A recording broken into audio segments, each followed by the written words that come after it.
আসলে ৩১ তারিখের আন্দোলনের কথাটা যদি আমি বলি, তাহলে প্রথমেই যে বিষয়টা উঠে আসে সেটা হচ্ছে আমাদের পুলিশ বাহিনীর কথা। কারণ আমরা আমাদের এই আন্দোলনে, স্বাধীনতা যে আন্দোলনটা আমরা করেছি, আন্দোলনটা সবচেয়ে আমরা বেশি নির্যাতিত হয়েছে আমাদের এই পুলিশ বাহিনী। আর সবার বিবেকে আসলে নাড়া দিয়ে উঠছে আমাদের ৩১ তারিখের কাহিনীটাই। মানে পুলিশ এতটা বর্বর হয়ে পড়ছিল যে যেটা ওইখানে থাকা প্রত্যেকটা ছাত্র অথবা সাধারণ মানুষ না দেখলে কখনোই বুঝতে পারতো না।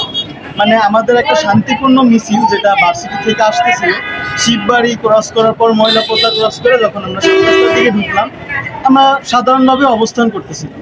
তো আমাদের দাবিগুলো ছিল সাধারণ। পুলিশ এক কথায় আমাদের সাথে কথোপকথন চলতে চলতে হঠাৎ করেই তারা আমাদের উপর লাঠিচার্জ শুরু করে।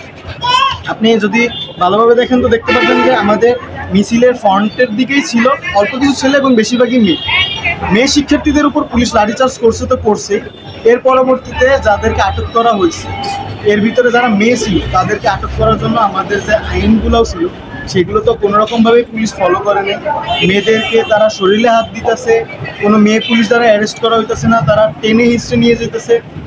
কেউ যদি পুলিশ ভ্যানে উঠতে না চায় তাদেরকে গায়ে টাচ করে তারপরে তাদেরকে পুলিশ ভ্যানে উঠে দিচ্ছে। এইরকম সিচুয়েশনগুলো আসলে নিজের চোখে দেখা যায় না। আর আমরা তাদের বিরুদ্ধে যতটাই লড়াই করার চেষ্টা করছি, তারা টিয়ার গ্যাস, রবার বুলেট, হ্যাঁ এইরকম গুলি এবং প্রচুর পরিমাণ অত্যাচার।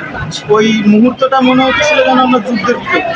ওটা একমাত্র যারা ওইখানে ছিলেন তারাই এই বিষয়টা ভালোভাবে বুঝতে পারেন। আর মেয়েদের প্রতি এতটা মানে পুলিশে এতটা অত্যাচার করছে যেটা ওইখানে না থাকলে আসলে ভাষায় বইটা প্রকাশ করার মতো নেই। বললাম না যে তারা শুরু করছে হচ্ছে লাঠিচার্জ থেকে। এরপরে যখন যাদেরকে আটক করা শুরু করলো তাদেরকে প্রথমেই মনে করেন টেনে হিস্ট্রে ছেলেরা মিলে, ছেলে পুলিশ যারা ছিল, যেখানে নিয়ম আমরা জানি যে মেয়েদেরকে মহিলা পুলিশ দ্বারাই আটক করা হবে।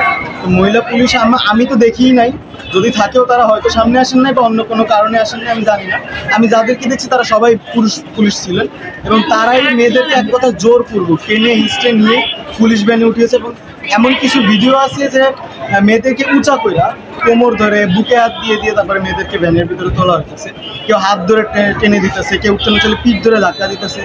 মানে পুরাই একটা লোমহর্ষকর কাহিনী ওই দিন হয়ে গেছে।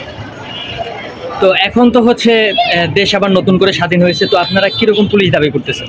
আমরা অবশ্যই পুলিশকে আমরা এরকমভাবে দেখতে চাই যে পুলিশদের আমরা ভয় পাবো না।